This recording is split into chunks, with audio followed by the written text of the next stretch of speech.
Bismillahirrahmanirrahim. Assalamualaikum warahmatullahi wabarakatuh. Alhamdulillah wassalatu wassalamu ala Rasulillah nabiyina Muhammadin wa ala alihi wa ashabihi wa man walah. Wala hawla wala quwwata illa billah. Allahumma anfa'na ma 'allamtana wa 'allimna ma yanfa'una wa zidna ilman wattaqan.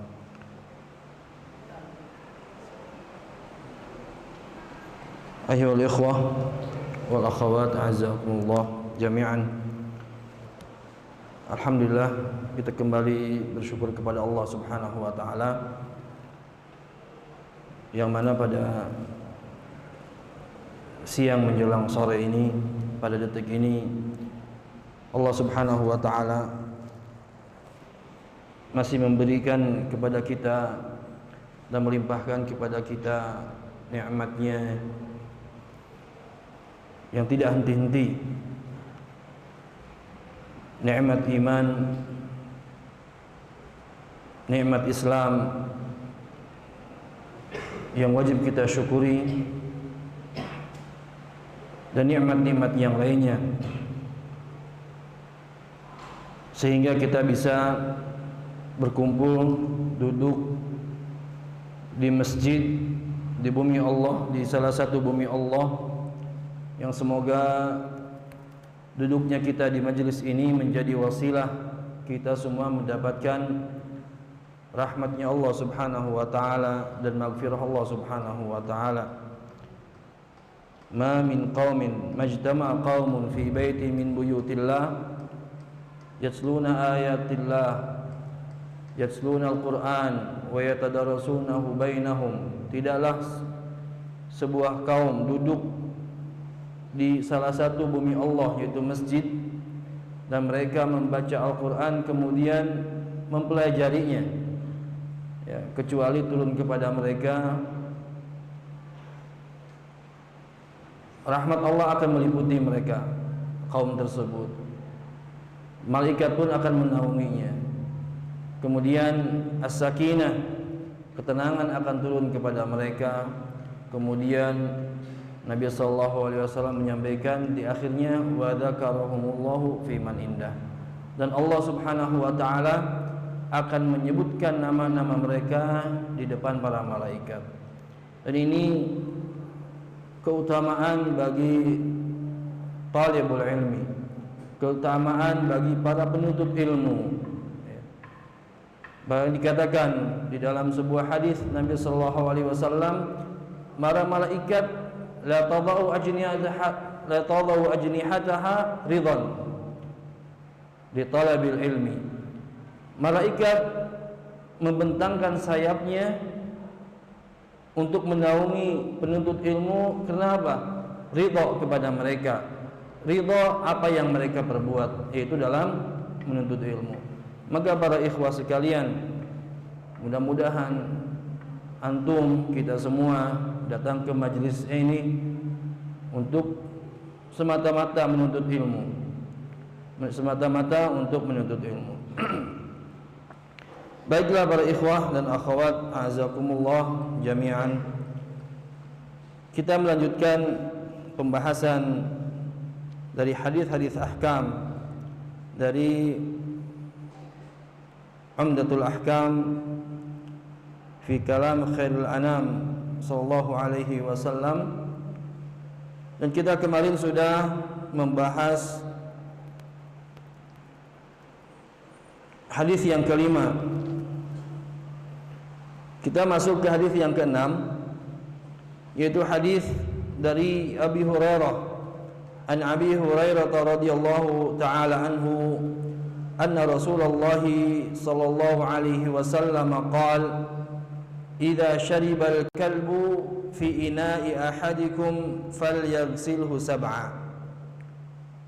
Dari Abu Hurairah radhiyallahu taala anhu, semoga Allah meridai beliau dan para sahabat yang lainnya, sesungguhnya Rasulullah sallallahu alaihi wasallam bersabda, idza syariba al-kalbu fi ina'i ahadikum, apabila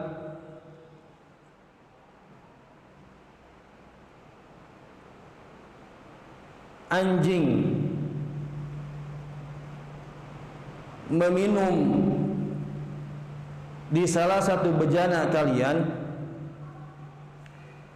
falyaghsilhu sab'an, maka cucilah bejana tersebut 7 kali.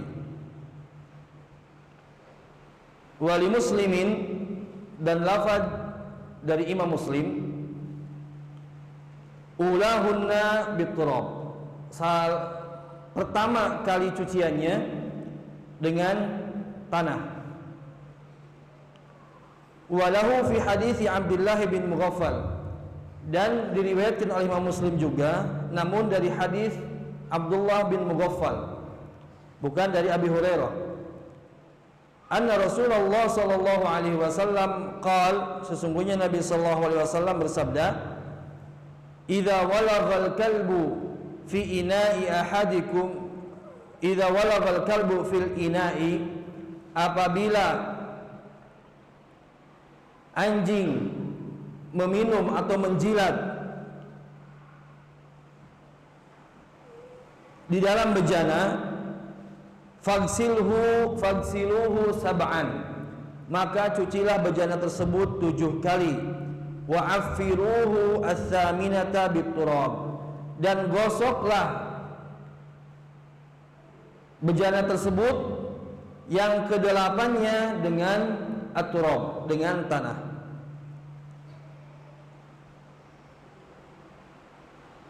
Para ikhwah sekalian wal akhwat, azakumullah,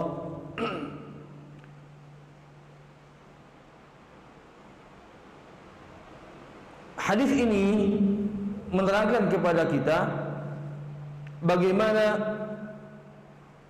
Islam kembali mengingatkan kepada kita, kepada pemeluknya, cara bersuci dari najis mughalladhah, najis yang sangat berat, yaitu najis anjing. Kalau kita bersuci dari najis-najis yang lain, hanya dibersihkan dengan air, kemudian dihilangkan jenis najisnya tersebut. Ya, kalau ada kotoran nempel di baju atau di wadah atau di hal-hal yang lain, di celana, maka hanya dibersihkan, dihilangkan najisnya, kemudian dicuci najis tersebut, maka sudah suci. Namun apabila najis itu berupa jilatan anjing, ini berbeda dengan najis-najis yang lainnya. Berbeda dengan najis-najis yang lainnya, yang mana Nabi SAW di sini menambahkan cucian-cuciannya tidak hanya cukup 1 kali, namun 7 kali. Dan 1 dari 7 cucian ini dicampur dengan tanah. Di dalam hadisnya yang pertamanya dengan tanah. Para ikhwah sekalian, sebelum memasuki atau sebelum kita bahas, ada sebuah hikmah, ya, sebuah hikmah yang sebelum masuk ke pembahasan fiqhiyah tentang bagaimana cara mencucinya dengan 7 kali cucian dan salah satunya pakai tanah, itu bagaimana? Di sini saya menyampaikan sebuah hikmah yang disampaikan oleh Syekh Abu Bakar bin Sulaiman Al-Husaini dalam kitab Kifayatul Akhyar. Salah satu hikmah disyariatkannya mencuci najis atau mensucikan najis anjing ketika menjilat bejana dengan 7 kali cucian, salah satunya dengan tanah, adalah apa? Liyunaffiran nas an mu'akalatil kalbi. Kata beliau rahimahullah, untuk apa naffaro yunafiru itu? Agar orang-orang itu menjauhkan dirinya dengan mukhalatah, dengan hidup bersama dengan anjing.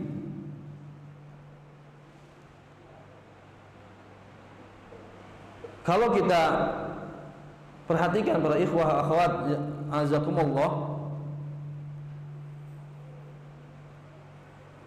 ketika seseorang mengetahui ketika anjing itu menjilat bejana, menjilat pakaian, menjilat badan kita, maka cara mensucikannya adalah dengan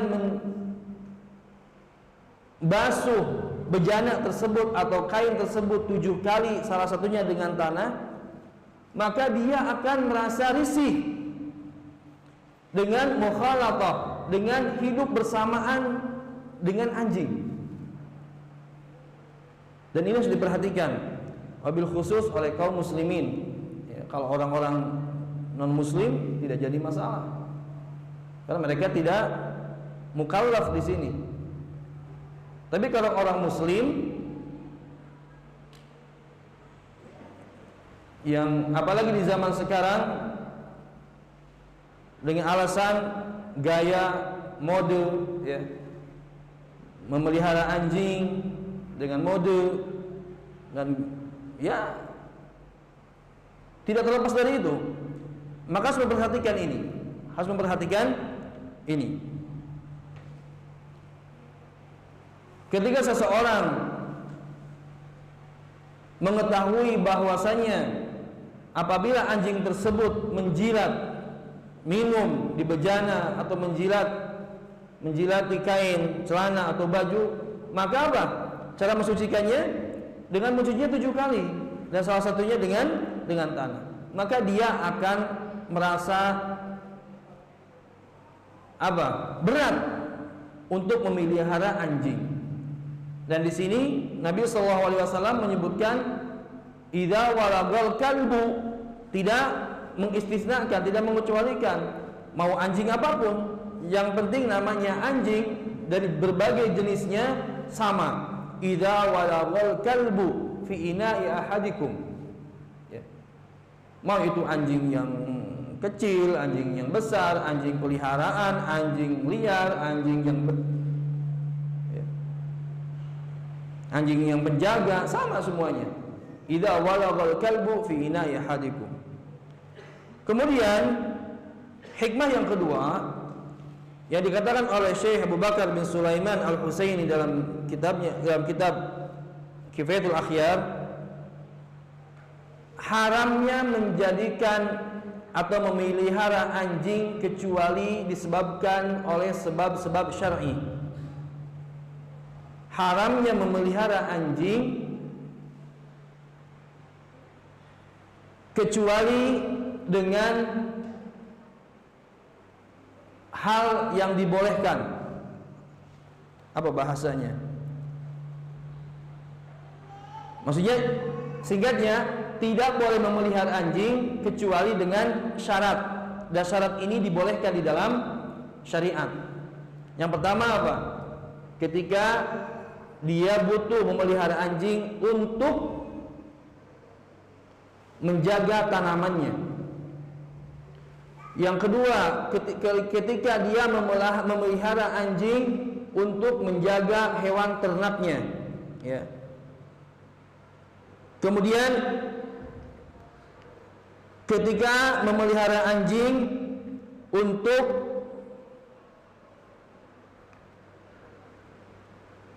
berburu, ya, untuk berburu. Yang ketiga, dibolehkan memelihara anjing dengan 3 tujuan.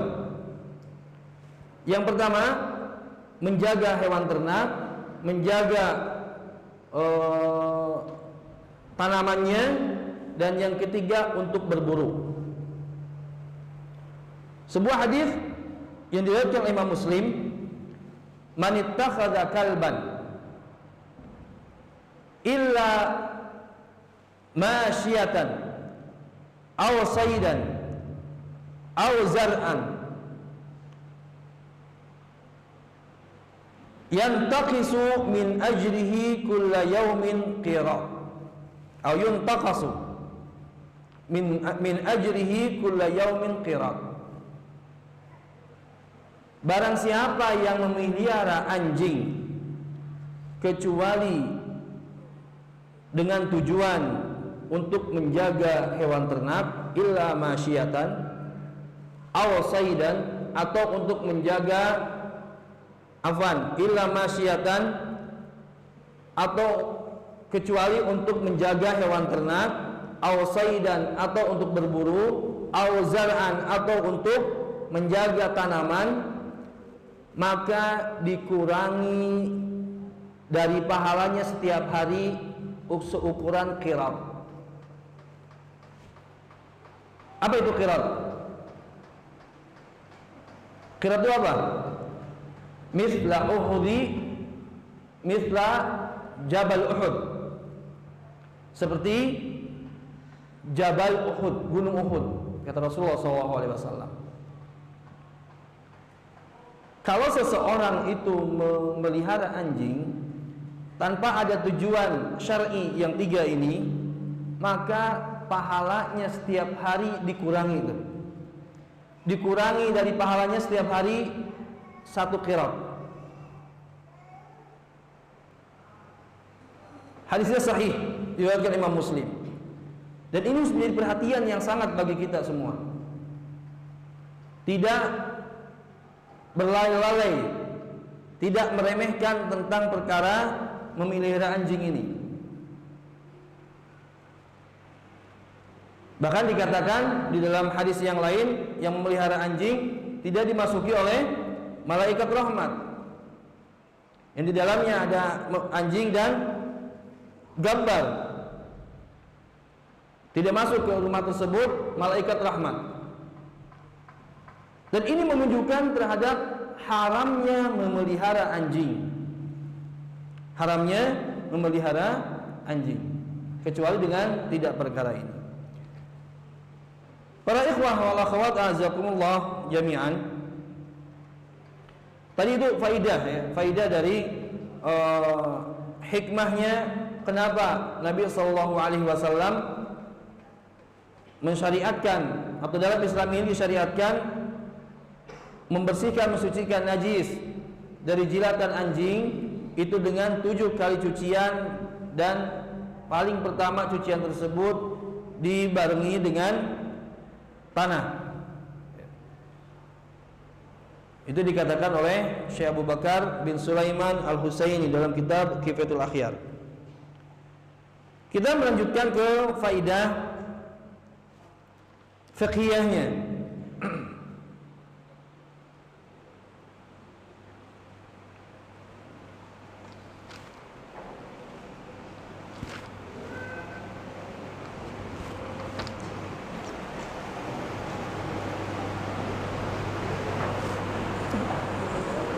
Yang pertama adalah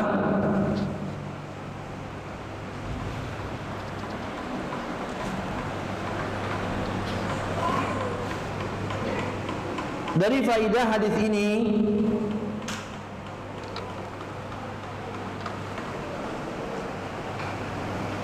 menunjukkan kepada bagaimana anjing itu termasuk kepada najis yang mughalladhah, najis yang sangat berat sekali, najis yang sangat berat sekali. Dan ketika Nabi SAW mengatakan, mensabdakan idza syaribal kalbu, al-kalbu di sini mencakup semua anjing, mencakup semua anjing, tidak dipilih-pilih anjingnya. Bagi anjing apapun yang ketika menjilat kebejana atau menjilat pakaian, menjilat tangan, maka kata Nabi SAW cara mensucikannya falyaghsilhu sab'an ulahunna bitturab. Salah satunya atau paling pertamanya adalah dengan memakai tanah. Yang jadi permasalahan di sini adalah bagaimana cara membersihkannya. Maka Syekh Asy-Syaukani rahimahullah mengatakan atau mengatakan dalam kitabnya, adapun praktek membersihkan najis dari jilatan anjing dengan 7 kali cucian. Yang paling pertamanya dengan tanah adalah seseorang menyampurkan air dengan tanah, atau sebaliknya tanah ke air, kemudian air yang tercampur tanah itu dibasuhkan ke najisnya yang terkena najis atau ke bejananya. Setelah itu maka dia mencuci dengan sisanya, itu 6 cucian. Dengan 6 cucian. Sekali lagi, bagaimana caranya? Imam Asy-Syaukani menerangkan tentang caranya mensucikan jilatan najis atau jilatan anjing yang mengenai bejana. Maka dia atau seseorang itu mencampurkan tanah kepada air, atau sebaliknya tanah dicampurkan air, kemudian air yang tercampur tanah ini digosokkan ke bejana tersebut, kemudian sisanya dibasuh dengan 6 cucian. Maka itu adalah teknis dari bagaimana cara membersihkan najis jilatan anjing di bejana. Kemudian bagaimana dengan hadis yang diriwayatkan oleh Imam Muslim dari Abdullah bin Mughaffal? Abdullah bin Mughaffal ini seorang sahabat yang dikatakan mengikuti Bai'atul Ridwan. Bai'atul Ridwan itu bai'at yang dikatakan dalam keterangan, kalau dalam Al-Quran itu bai'at tahtas syajarah, yang bai'at ketika para sahabat berjumlah 1.400 atau kurang lebih 1.500 menuju Mekah, bukan untuk perang tapi untuk melaksanakan umrah. Kemudian diutuslah Utsman bin Affan radhiyallahu taala anhu untuk datang ke orang-orang Quraisy, namun orang-orang Quraisy menahannya sehingga tersebar kabar bahwasanya Utsman bin Affan itu dibunuh. Maka terjadilah gejolak di antara para sahabat. Bahkan dikatakan dalam tarikh, mereka seakan-akan tidak percaya kepada kenabian Nabi Shallallahu Alaihi Wasallam. Dan di akhir kisah dilaksanakanlah Bai'atul Ridwan namanya, yang berjumlah 1.400 atau kurang lebih 1.500. Dan Abdullah bin Mughaffal ini juga termasuk salah satu sahabat yang dikirim oleh Umar bin Khattab radhiyallahu taala anhu ke negeri Basrah untuk menjadi fuqahanya, untuk menjadi atau mengajari mereka fikih tentang ibadah di Basrah. Seperti siapa? Imran bin Husain, Anas bin Malik, yang mana dikirim oleh Umar bin Khattab ke negeri Basrah untuk menjadi fuqahanya di sana. Dan Abdullah bin Mughaffal radhiyallahu taala anhu ini wafat di Basrah, wafat di Basrah pada tahun 59 dari Hijrah. Nah, bagaimana menggabungkan hadis yang tadi yang pertama dengan hadis riwayat Muslim dari Abdullah bin Mughaffal?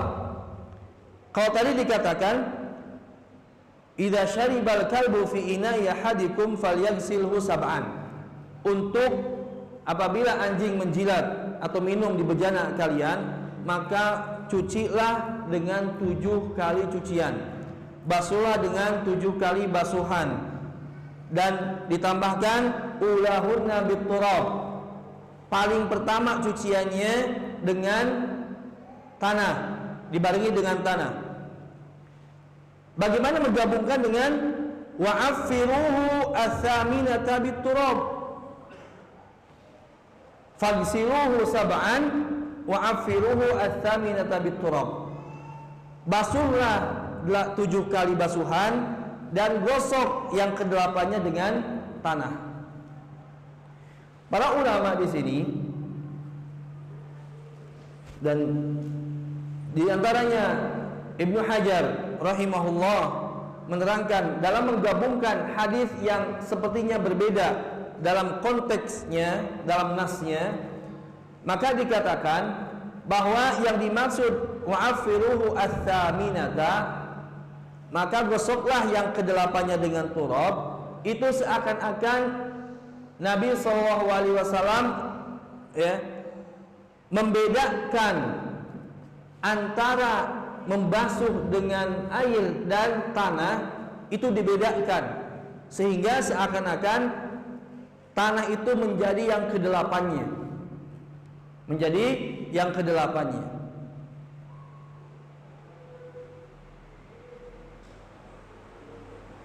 Saya ulangi, yang dimaksud ats-tsaminah di sini, ats-tsaminah di sini adalah seakan-akan dibedakan dalam membasuh dengan air dan tanah, itu dibedakan. Jadi dihitung 2, dihitung menjadi 2, tanah dan air, maka disebutlah ats-tsaminah. Karena terus terang kalau kita lihat lagi secara logika, ya, tidak mungkin, tadi juga dikatakan oleh Syekh Al-Utsaimin rahimahullah, tidak mungkin ketika seseorang sudah 7 kali mencuci bersih dengan air, kemudian yang ke-8 dengan tanah, maka apa yang terjadi? Kotor atau bersih? Kotor. Nah, ini yang dimaksud oleh dalam arti menjama', menggabungkan antara 2 hadis ini. Ya, dalam menggabungkan 2 hadis ini.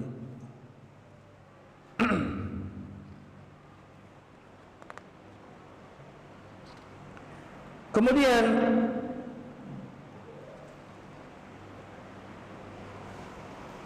faedah yang bisa kita ambil dari hadis ini juga para ikhwah sekalian, itu berkaitan dengan jilatan anjing. Bagaimana dengan badannya? Apakah najis atau tidak? Di sini para ulama berbeda pendapat juga. Ada yang mengatakan liur dan badannya najis. Yang kedua, liurnya najis, adapun badannya tidak najis.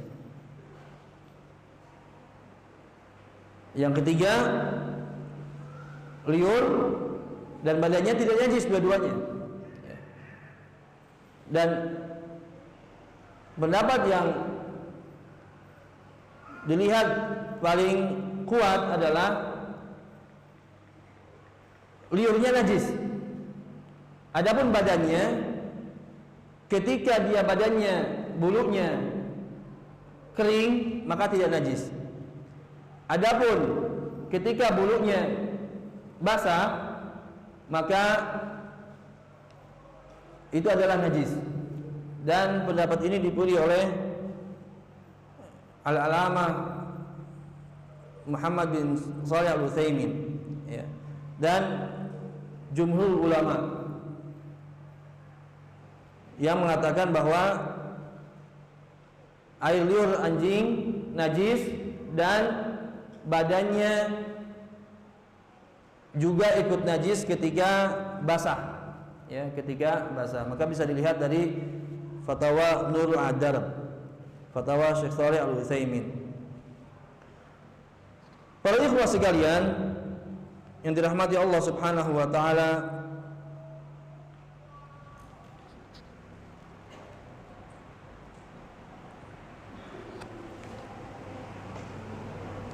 kemudian yang bisa kita ambil dari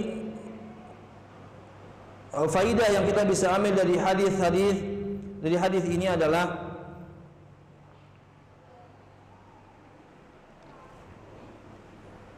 bagaimana apabila yang menjilat itu babi ya. Maka di sini dikatakan seperti yang dikatakan oleh para ulama rahimahumullah, jumhur ulama mengatakan bahwasanya tidak bisa dikiaskan anjing dengan babi. Kenapa? Kita tidak pungkiri kalau babi itu di zaman Rasulullah ada. Namun tidak dikatakan di dalam sebuah hadis satupun bagaimana bersuci dari babi. Tidak seperti dikatakan atau diterangkan caranya bersuci dari jilatan anjing. Maka bagaimana caranya?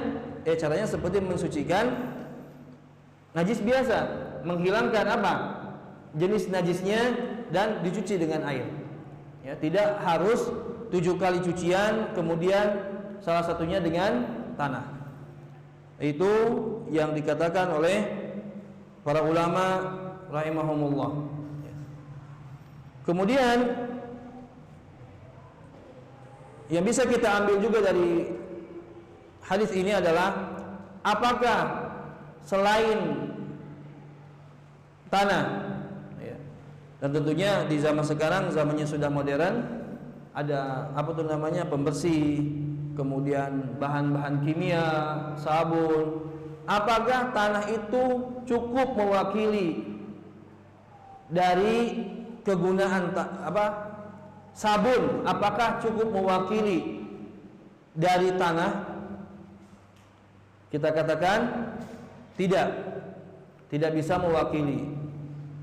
Karena pada zaman Rasulullah SAW, bukankah di situ mereka atau di zaman Rasulullah terdapat daun sidr, bidara, kemudian kafur, dan kemudian bahan-bahan yang bisa mensucikan, bisa menetralkan, bisa membersihkan.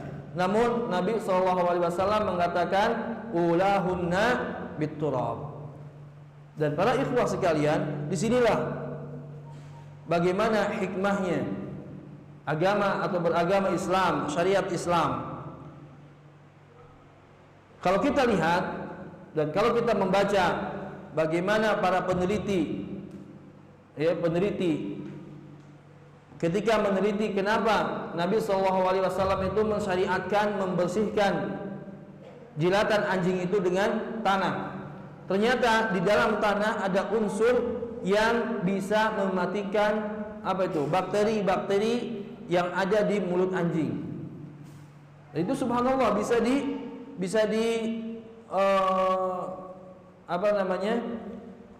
dipertanggungjawabkan. Dan ini hasil penelitian secara valid, ya, bisa dipertanggungjawabkan bahwasanya unsur yang ada di dalam tanah itu bisa mematikan dari mikrobat atau bakteri-bakteri yang ada di dalam jilatan anjing tersebut. Ya. Dan ini bagaimana hikmahnya syariat Islam ini. Jadi bukan hanya saja kewajiban yang wajib diikuti oleh umatnya, namun di sana terdapat hikmah-hikmah yang terkadang kita tidak mengetahuinya. Kemudian para ikhwah sekalian, masuk hadis berikutnya, hadis dari Abu Hurairah juga.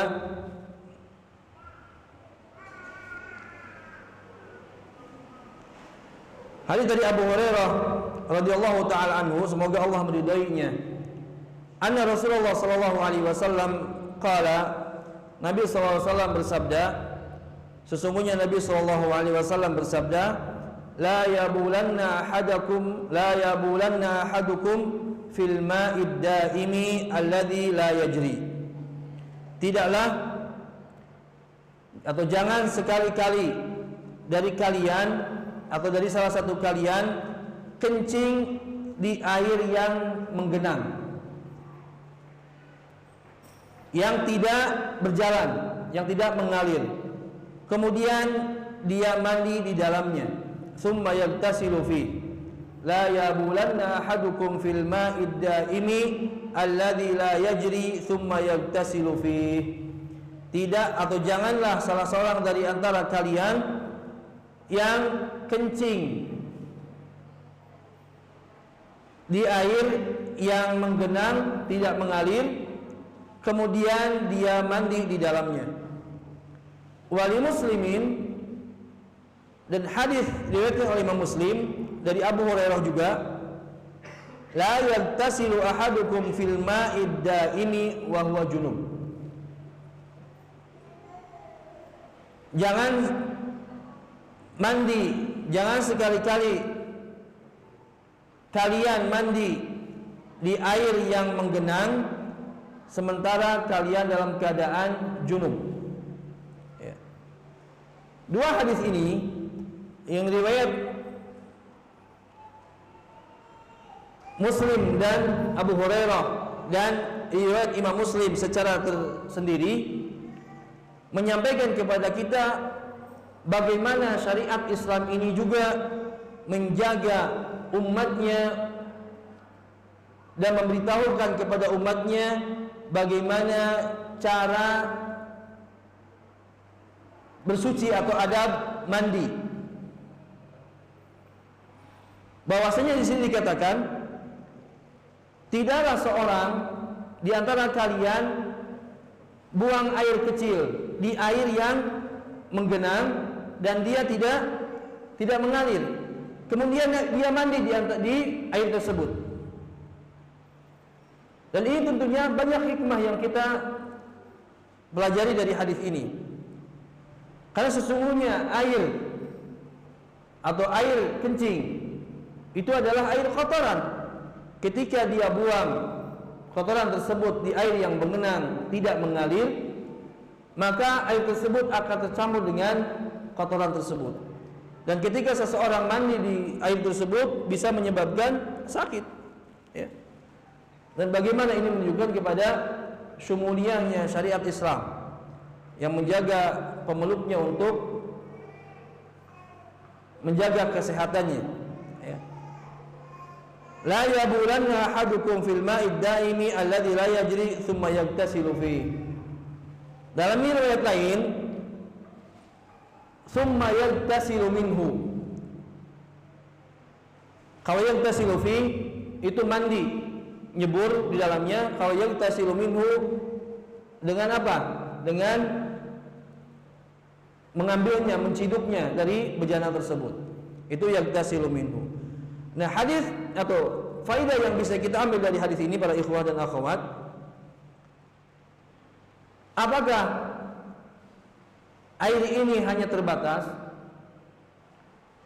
atau semuanya air? Air yang sedikit atau air banyak? Para ulama di sini menyebutkan, bersepakat bahwasanya Nabi SAW tidak membedakan antara air yang sedikit atau air yang banyak.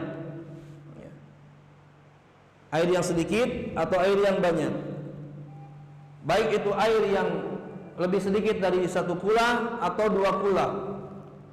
2 kula itu berapa liter tuh? 200 liter ya, 2 kula itu. Baik itu yang sedikit atau yang banyak, maka seseorang tidak boleh kencing di air tersebut yang mengenang tersebut, kemudian dia mandi di situ. Bagaimana kalau dengan apa itu namanya kolam? Ya. Maka harus hati-hati. Terdapat larangan dari Nabi SAW. Tidak boleh kencing di air yang menggenang dan tidak mengalir, kemudian dia mandi di situ. Ya. Namun para ulama di sini membedakan, mengecualikan apabila air tersebut mustabharah, apa seperti laut atau danau, maka tidak mengapa di sini. Kenapa? Karena laut atau air danau yang bukan ratusan liter lagi tapi jutaan liter, maka tidak ada pengaruhnya. Ya, tidak ada pengaruhnya dengan air kencing tersebut. Maka dibolehkan. Namun apabila airnya itu air yang kecil atau air yang sedikit, ya, maka tidak boleh. Itu tidak boleh. Termasuk kepada larangan dari Nabi sallallahu alaihi wasallam. Kemudian hadis atau tambahan wali muslimin, la yagtasilu ahadukum fil ma'id daimi wa huwa junub. Tidaklah seorang kalian mandi di air yang menggenang dalam keadaan junub. Maksudnya di sini adalah, dan ketika para sahabat mendengar hadis ini, maka mereka bertanya kepada Abu Hurairah, wa kaifa yasna'u ya Abu Hurairah? Wa kaifa yaf'alu ya Abu Hurairah? Bagaimana berbuat atau bagaimana mandinya Abu Hurairah kalau dia dalam keadaan junub? Maka kata Abu Hurairah, yatanawaluhu tanawulan. Dia mengambil cidukan per cidukan, seperti itu. Jadi yang dilarang adalah ketika dia junub, maka dia tidak boleh mandi atau nyelup di air yang menggenang tersebut. Tapi dia apa? Tapi dia menciduknya dengan gayung. Ya. Allahu ta'ala bis-shawab. Mudah-mudahan apa yang kita sampaikan bermanfaat. Ya. Dua hadis dari hadis Umdatul Ahkam. Mudah-mudahan ada bermanfaat, ada faedah dan manfaatnya. Wa sallallahu ala nabiyyina Muhammad wa akhiru da'wana alhamdulillah subhanakallahumma bihamdik asyhadu an la ilaha illa anta astaghfiruka wa atubu ilaik. Assalamualaikum warahmatullahi wabarakatuh.